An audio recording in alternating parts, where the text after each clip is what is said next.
Depuis près de 75 ans, la liste des 10 criminels les plus recherchés par le FBI a permis de capturer certains des individus les plus dangereux du pays. Ce qui rend cette liste unique, c'est qu'elle ne comprend que des criminels considérés par le FBI comme des menaces particulièrement graves pour la société. Pour y figurer, il faut avoir commis des actes d'une gravité exceptionnelle ou posséder un casier judiciaire particulièrement lourd. L'histoire de cette liste remonte à 1949, lorsque qu'un journaliste a demandé au FBI d'identifier les 10 individus les plus difficiles à capturer, afin d'encourager le public à contribuer à leur arrestation. Après avoir reçu cette liste, le journaliste a publié les photos des criminels en une du Washington Daily News. Le succès de cette initiative a marqué le début d'une tradition. Depuis, grâce aux informations fournies par le public, le FBI a réussi à capturer près de 500 fugitifs recherchés. Voici les criminels actuellement inscrits sur cette liste. Bhadresh Kumar Chetanbhai Patel. Le 12 avril 2015, une caméra de vidéosurveillance a filmé 2 employés d'un Dunkin' Donuts, un homme et une femme, se dirigeant vers l'arrière-boutique du magasin aux alentours de 21h30, avant de disparaître du champ de vision. Quelques secondes plus tard, l'homme réapparaît à l'écran, comme si rien d'anormal ne s'était produit pendant l'intervalle. Peu après, des clients ont alerté la police, ne voyant aucun employé dans le magasin. Ce qui s'ensuivit fut une découverte macabre. Dans l'arrière-boutique, les policiers ont retrouvé le corps sans vie d'une femme indienne nommée Palak, étendue au sol, battue à mort. L'homme aperçu sur les images de vidéosurveillance n'était autre que son mari, Bhadresh Kumar Chetanbhai Patel. Les autorités ont découvert que le couple traversait une série de disputes importantes dans les mois précédant le drame. Selon les documents judiciaires, leurs visas respectifs étaient sur le point d'expirer dans les semaines suivantes. Palak souhaitait retourner en Inde, mais Bhadresh Kumar voulait rester aux États-Unis.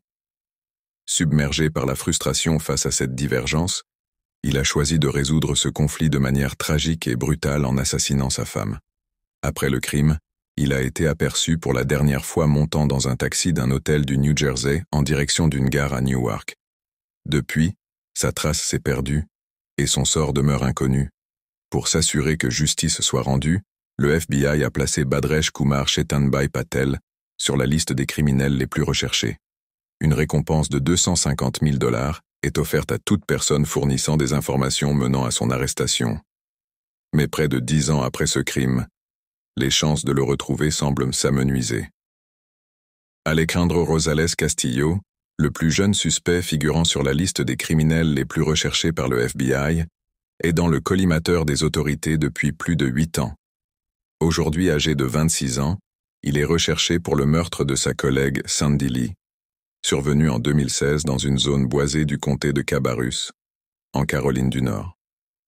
Quelques jours après le crime, la voiture de la victime a été retrouvée abandonnée dans une gare routière à Phoenix, en Arizona. Selon l'enquête, plusieurs personnes étaient impliquées dans cette affaire, principalement Sandy Lee, Alejandro Castillo et une autre collègue, Amia Pfister. Tous 3 travaillaient dans un restaurant à Charlotte. Les autorités ont découvert que Sandy Lee et Alejandro avaient entretenu une brève relation avant leur rupture, après quoi Castillo avait commencé à fréquenter Amia Pfister. Les documents judiciaires révèlent que Sandy Lee avait prêté de l'argent à Alejandro. Le 9 août 2016, il lui avait envoyé un message, lui demandant de le retrouver à une station-service Quick Trip sur Eastway Drive, à Charlotte, sous prétexte de lui rembourser sa dette. En réalité, Alejandro avait planifié un acte beaucoup plus sinistre. Sur place, il a braqué Sandy avec une arme, l'a tuée, puis a pris la fuite vers le Mexique. Une vidéo de surveillance publiée par les autorités montre le suspect traversant la frontière mexicaine à Nogales, en Arizona, accompagné de sa petite amie Amia Pfister. Quelques mois plus tard, cette dernière s'est rendue aux autorités mexicaines et a été accusée de complicité de meurtre et de vol de véhicule. D'après son témoignage, elle et Alejandro avaient trouvé refuge chez un cousin de ce dernier au Mexique. Cependant, à un moment donné, Castillo a disparu sans donner de nouvelles, ce qui a conduit Amia à se rendre. En 2024, malgré les efforts du FBI, aucune piste crédible n'a permis de retrouver Castillo. Les autorités pensent qu'il vit toujours au Mexique. La dernière fois qu'il a été aperçu, il portait les cheveux courts, rasés sur les côtés. À ce jour, une récompense de 250 000 $ est offerte pour toute information menant à son arrestation. Cependant, près de 8 ans après le meurtre, aucune avancée significative n'a été signalée dans cette affaire. Ruja Ignatova. En 2016, l'entrepreneuse bulgare Ruja Ignatova monta sur scène dans une élégante robe rouge lors de l'événement Coin Rush Global à Wembley, Londres, pour dévoiler sa vision du futur de la crypto-monnaie avec sa société OneCoin. Pendant son discours, elle déclara qu'en moins de 2 ans, Bitcoin serait oublié et que OneCoin dominerait le monde des crypto-monnaies en tant que seule véritable monnaie numérique. Il est difficile d'imaginer que les investisseurs présents, enthousiasmés et applaudissant à tout rompre, savaient qu'ils étaient sur le point de se faire piéger dans ce que le New York Times décrira plus tard comme l'une des plus grandes escroqueries financières de l'histoire. Pendant plusieurs années, Ruja, désormais surnommée la reine des cryptos, a promis à ses investisseurs des retours multipliés par 5, voire par 10, grâce à OneCoin. De telles promesses, habituellement des signaux d'alerte, furent ignorées dans la frénésie mondiale autour des crypto-monnaies. Résultat, des milliers de personnes se ruèrent sur cette opportunité sans réfléchir. Entre 2014 et 2016, OneCoin a accumulé plus de 4 milliards de $ auprès d'investisseurs naïfs, dont plus de 50 millions provenant des États-Unis. Cependant, il devint vite évident que OneCoin était une pyramide de Ponzi. Les investisseurs étaient récompensés pour recruter d'autres acheteurs, et non pour la valeur réelle de la monnaie. Pendant un temps, ce système de marketing pyramidal permit à Ruja de prospérer. Mais dès 2016, de nombreux investisseurs commencèrent à signaler leur incapacité à revendre leurs investissements ou à récupérer leur argent. Les rumeurs d'une escroquerie se propagèrent rapidement sur Internet, attirant l'attention des médias et des enquêteurs fédéraux. Malheureusement, il était déjà trop tard. Moins d'1 an et demi après son triomphe à Wembley, Ruja Ignatova monta à bord d'un avion entre la Bulgarie et la Grèce et disparut sans laisser de traces. Au cours des investigations, des emails compromettants rédigés par Ruja furent dévoilés. Ces messages révélaient que la reine des cryptos savait dès le début que OneCoin n'était qu'une arnaque. Elle y avouait que sa prétendue crypto-monnaie n'avait aucune valeur et qualifiait ses investisseurs d'idiots pour lui avoir fait confiance. Dans l'un de ses emails, elle proposa même une stratégie de fuite à son associé, Carl Greenwood. Prenons l'argent, enfuyons-nous et trouvons quelqu'un d'autre à blâmer. Carl Greenwood, cofondateur de OneCoin, plaida coupable de fraude électronique et de blanchiment d'argent. Il fut condamné à 20 ans de prison pour sa participation à l'escroquerie. Pendant ce temps, le FBI, qui surveillait Ruja avant même sa disparition, découvrit qu'elle avait élaboré un plan minutieux pour voler des milliards de dollars à des investisseurs du monde entier. Elle fut accusée de fraude électronique, de blanchiment d'argent et de fraude en valeurs mobilières, des charges qui lui valurent une place sur la liste des criminels les plus recherchés, faisant d'elle la 11e femme à y figurer. Les enquêteurs, en explorant son passé, découvrirent une personnalité fascinante. Ruja Ignatova, polyglotte maîtrisant 4 langues, était une femme extrêmement intelligente qui avait travaillé dans un prestigieux cabinet de conseil avant de fonder OneCoin. Obsédée par son image et la mode depuis son jeune âge, elle utilisa son charisme et son intelligence pour orchestrer cette gigantesque escroquerie. Malgré tous les efforts du FBI, Ruja reste insaisissable. Des rumeurs circulent selon lesquelles elle aurait radicalement modifié son apparence grâce à la chirurgie esthétique et voyagerait constamment entourée de gardes armés. D'autres théories, plus sombres, suggèrent qu'elle aurait été assassinée par un complice mécontent, bien que cela n'ait jamais été prouvé. Si elle est encore en vie, les enquêteurs pensent qu'elle utilise un passeport allemand pour se déplacer entre les Émirats arabes unis, la Bulgarie, l'Allemagne, la Russie, la Grèce et d'autres pays d'Europe de l'Est. Près de 8 ans après l'un des plus grands scandales financiers de l'histoire, il semble peu probable que le FBI découvre un jour ce qu'il est advenu de Ruja Ignatova, la reine des cryptos. Vit-elle homme innocent? En tant que leader de l'une des plus grandes et violentes bandes criminelles d'Haïti, Cres Barry, vitel homme innocent, ne vous laissez pas tromper par son nom, il n'est en rien innocent. Il a terrorisé la région pendant des années, obtenant une place sur la liste des criminels les plus recherchés du FBI pour son rôle dans une série d'enlèvements et de meurtres brutaux. En octobre 2021, il a collaboré avec la tristement célèbre bande 400 M. Wozo pour réaliser l'enlèvement très médiatisé de 17 missionnaires chrétiens en Haïti. De manière inquiétante, 5 des victimes étaient des enfants, dont un âgé de seulement 8 mois. Sous la menace d'armes à feu, les otages ont été retenus pendant 2 mois, tandis que les bandes exigeaient une rançon d'$1 million par otage. Ce n'est qu'après qu'un donateur anonyme ait payé une somme non divulguée à Cres Barry et 400 Wozo que les missionnaires ont finalement été libérés. D'après les documents judiciaires, Innocent et son groupe ont utilisé l'argent de la rançon pour acheter des armes. La même année, le président haïtien a été assassiné, ce qui a permis à l'influence d'Innocent de croître de manière exponentielle dans le chaos qui a englouti le pays. Après l'assassinat, Cres Barry a revendiqué de nouveaux territoires et a étendu ses rangs plus vite que les policiers ne pouvaient suivre. En 2023, Cres Barry comptait environ 600 membres, dont beaucoup étaient de jeunes enfants, recrutés de force pour servir dans l'organisation criminelle d'Innocent. Presque exactement 1 an après l'enlèvement des missionnaires chrétiens, Cres Barry a enlevé 2 citoyens américains sur ordre d'Innocent, Marie-Odette Franklin et Jean Franklin.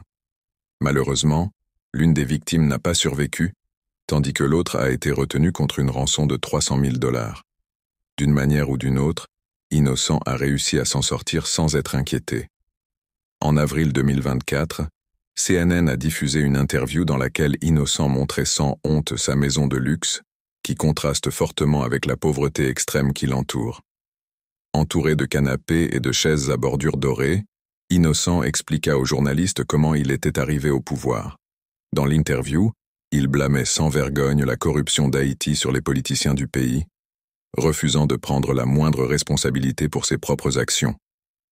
Il a également prétendu qu'avant de devenir le leader de Cres Barry, il possédait plusieurs entreprises légitimes, dont un hôtel et une société de location de voitures, mais a affirmé que ces entreprises avaient été détruites par le gouvernement.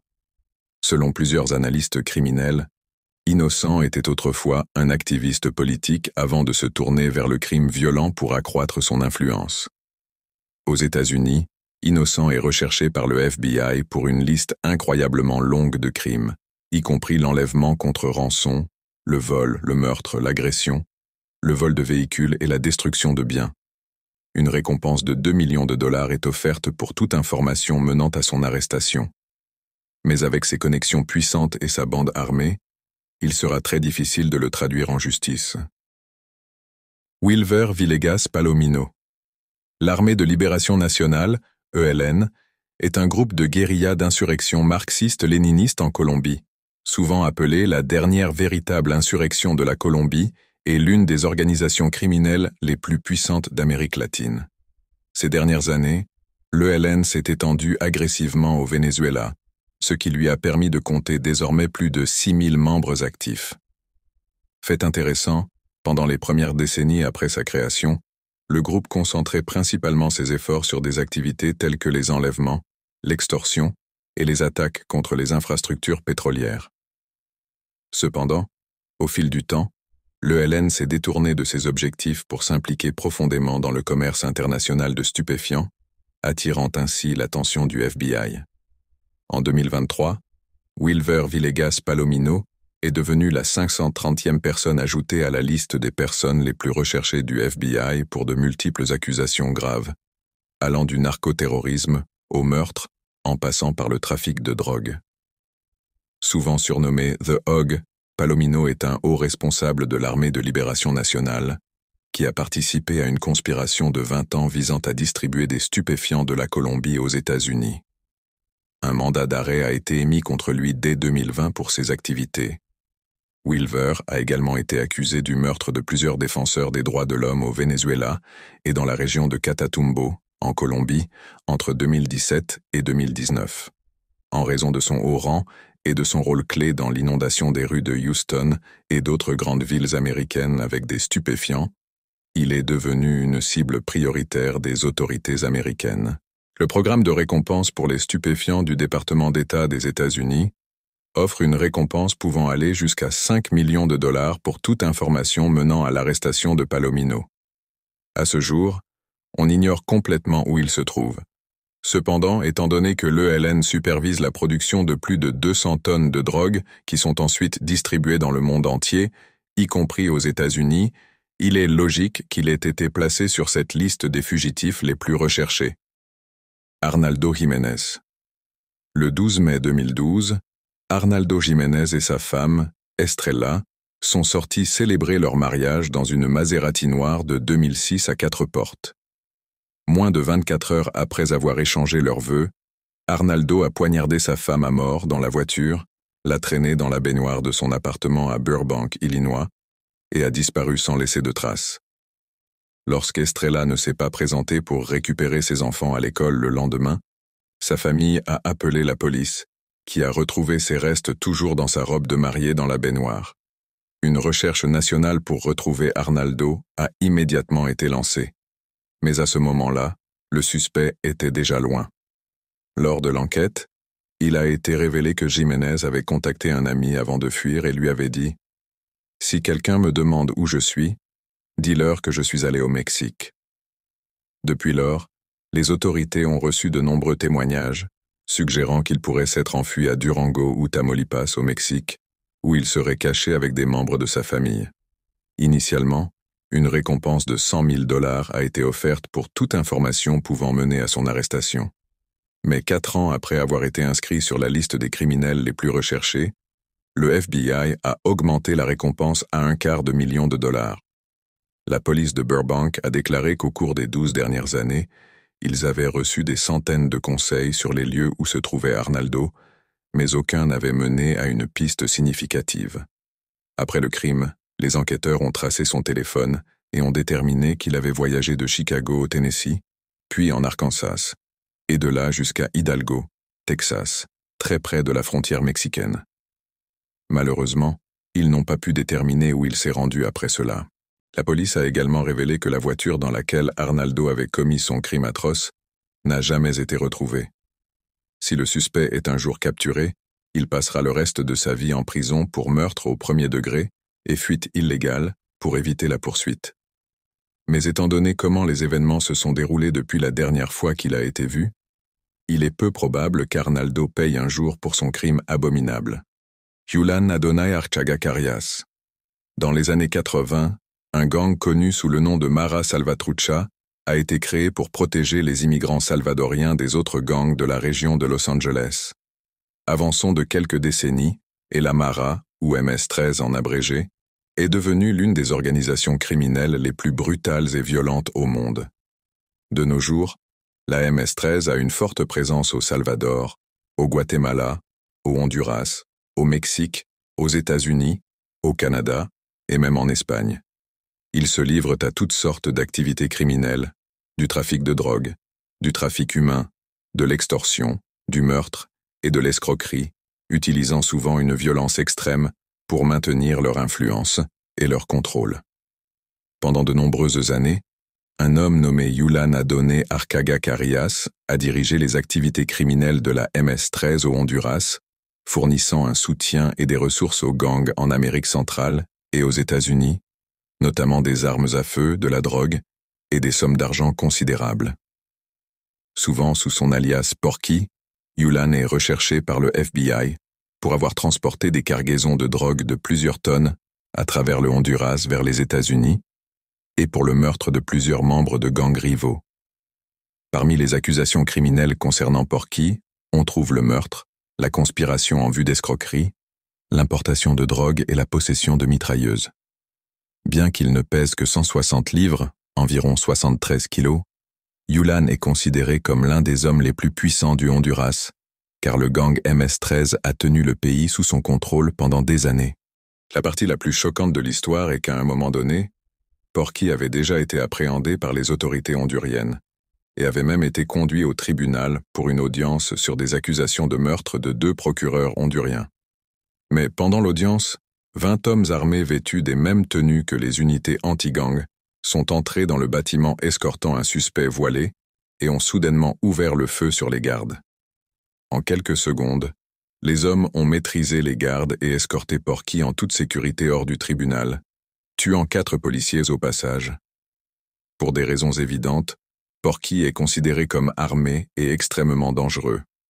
En raison de la nature de ses crimes, le FBI offre 5 millions de dollars à toute personne pouvant fournir des informations menant à son arrestation.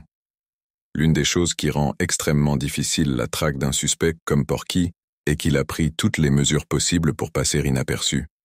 Bien qu'il soit censé être toujours au Honduras, lui et son équipe de sécurité utilisent des numéros introuvables provenant d'Israël et de Pologne, et il prend des mesures extrêmes pour garder sa localisation secrète lorsqu'il contacte sa famille. Bien que la chasse à Porky soit loin d'être terminée, il devrait rester l'un des fugitifs les plus insaisissables et dangereux de la liste des personnes les plus recherchées du FBI pendant encore de nombreuses années. Omar Alexander Cardenas. En 2022, le FBI a diffusé 2 vidéos étranges montrant un homme marchant dans une zone commerciale puis s'enfuyant le 15 août 2019. L'homme visible sur les vidéos est Omar Alexander Cardenas, âgé de 29 ans, et disons qu'il ne faisait pas exactement du shopping pendant le temps écoulé entre ces 2 clips. Après avoir disparu de la vue des caméras, Omar s'est approché d'un homme qui se tenait à l'extérieur du salon de coiffure Hair Icon, dans un centre commercial en plein air, et a tiré plusieurs balles de son pistolet semi-automatique sur sa tête, le tuant instantanément. Immédiatement après le crime, Omar a fui les lieux un peu après 16 heures, comme on peut le voir dans les images inquiétantes du FBI. Suspecté d'être membre du gang Pierce Street à Los Angeles, et souvent surnommé ainsi, en septembre 2021, un mandat d'arrêt fédéral a été émis contre lui après qu'il a été accusé de meurtre et de fuite illégale pour échapper à la justice, ce qui a conduit à son affichage sur le panneau des personnes les plus recherchées. Bien qu'il ait commis un crime brutal en plein jour et n'ait pas exactement évité les caméras après l'avoir fait, les policiers semblent savoir étonnamment peu de choses sur Omar. Les seules informations qu'ils connaissent vraiment à son sujet sont qu'il pèse environ 136 kg, porte des lunettes de vue épaisses, a au moins un tatouage et est considéré comme armé et dangereux. Cela en soi est loin d'être suffisant pour traquer un criminel qui a traversé des frontières internationales pour fuir la justice. Avec le temps, espérons que davantage d'informations émergeront, ce qui pourrait mener à son extradition et à son arrestation. Mais pour l'instant, il semble que Omar restera un fugitif parmi les plus recherchés. Alexis Flores. Un après-midi apparemment paisible de juillet 2000, Ariana de Jesus, une fillette de 5 ans, jouait dans la rue à Philadelphie avec sa sœur et ses amis pendant que sa mère faisait une rapide course au magasin. À son retour, sa mère a commencé à vivre le pire cauchemar de tout parent. Ariana avait été enlevée par un homme suspect. Immédiatement, sa disparition a été signalée, déclenchant une recherche à l'échelle de la ville pour retrouver la fillette. Dans un effort désespéré pour attirer davantage l'attention sur la disparition, la famille et les amis d'Ariana ont couvert les murs du quartier, les poteaux de lampadaires et les panneaux d'arrêt avec des affiches et des avis de disparition. Mais personne n'avait la moindre idée de ce qui était arrivé à la petite fille. Malheureusement, après quelques semaines de recherche, la police a retrouvé son corps inerte dans le sous-sol d'un immeuble abandonné, à quelques pâtés de maison de l'endroit où elle avait été enlevée. Fait troublant, les autorités ont également trouvé sur la scène du crime un t-shirt portant un logo politique distinctif, qu'elles ont déduit appartenir au suspect. Au cours de l'enquête, un homme s'est manifesté, affirmant qu'il était presque certain que le t-shirt appartenait à un individu qu'il connaissait seulement sous le nom de Carlos, un vagabond qu'il avait autrefois embauché comme homme à tout faire. Malheureusement, malgré cette piste prometteuse, l'affaire s'est refroidie pendant plusieurs années, laissant la famille d'Ariana dévastée et confuse. Ce n'est qu'en 2007 que les autorités ont pu analyser à nouveau le t-shirt grâce aux récentes avancées de la technologie ADN, et ce qu'elles ont découvert a changé le cours de l'enquête à jamais. L'ADN retrouvé sur le t-shirt correspondait parfaitement à celui d'un homme nommé Alexis Flores, qui avait été arrêté en Arizona en 2002 pour vol à l'étalage et en 2004 pour falsification de documents. Malheureusement, au moment où son ADN a été relié au crime, il avait déjà été expulsé au Honduras des années auparavant pour des crimes moins graves. Comme la police allait le découvrir, retrouver Alexis Flores allait être bien plus difficile qu'il ne l'avait initialement pensé. Au cours de sa carrière criminelle, Alexis avait utilisé plusieurs dates de naissance et noms frauduleux. Malgré son inclusion sur la liste des personnes les plus recherchées, les seules informations que le FBI sait vraiment à son sujet sont qu'Alexis mesure environ 1,62 m, pèse 59 kg et a des cicatrices visibles sur le front et la joue droite. En raison de ses crimes, il est évidemment considéré comme armé et extrêmement dangereux. Avec une récompense de 250 000 $ pour des informations menant à son arrestation pour enlèvement et meurtre, on pourrait penser que quelqu'un se serait manifesté. Mais, 24 ans après le crime, Alexis demeure introuvable. Donald Eugene Fields II. Depuis 2022, Donald Eugene Fields est recherché par le FBI pour le trafic présumé d'au moins un enfant dans le Missouri entre 2013 et 2017. Selon les autorités, Fields aurait emmené une fille de 14 ans et l'aurait offerte à son ami Ted Sartori Jr. en échange d'argent, de voitures, de motos, de vacances et de cadeaux de Noël. Dernièrement connu pour vivre dans le comté de Franklin, dans le Missouri, Fields aurait parcouru le pays depuis 2022, travaillant de manière intermittente comme élagueur d'arbres et vendant des voitures d'occasion pour passer inaperçu. D'après les documents judiciaires, il est probable que Fields ait fait d'autres victimes et qu'il se cache avec sa petite amie, Jennifer Griggs, également recherchée pour un mandat d'arrêt concernant le non-paiement de pensions alimentaires pour enfants. Depuis 2022, la police a reçu plusieurs témoignages signalant que Fields avait passé du temps dans la région de Tampa, en Floride. Dès qu'ils ont obtenu ces informations, les forces de l'ordre ont commencé à diffuser des annonces sur Facebook, affichant son visage sur des avis de recherche pour solliciter l'aide du public. Malheureusement, il est probable qu'à ce moment-là, Fields ait déjà fui à Stover, dans le Missouri. Le FBI a également utilisé de grands panneaux publicitaires avec le visage de Fields dans des villes où il est connu pour se déplacer. Cependant, jusqu'à présent, il semble toujours échapper aux autorités. Début 2024, Ted Sartori Jr., le complice de Fields, a plaidé coupable des charges retenues contre lui et risque jusqu'à 30 ans de prison. Il devra également probablement payer 25 000 $ de restitution à sa victime. Selon les documents judiciaires, sa condamnation officielle est prévue pour début novembre 2024.